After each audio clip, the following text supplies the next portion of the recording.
ভালোবাসায় রাগ অভিমান ঝগড়া থাকতেই পারে, তাই বলে কাছের মানুষকে দূরে ঠেলে দিও না, কারণ দিন শেষে তোমার চোখের পানি মোছার জন্য আর কাউকেই খুঁজে পাবে না।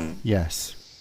যারা ইমানদার এবং মুত্তাকি, তারা প্রয়োজনে হাসি মুখে জীবন বিলিয়ে দিবে, তবুও আল্লাহ ছাড়া কারো কাছে মাথা নত করে না।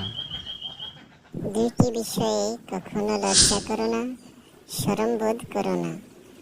এক হচ্ছে শিক্ষা, দুই হচ্ছে চিকিৎসা।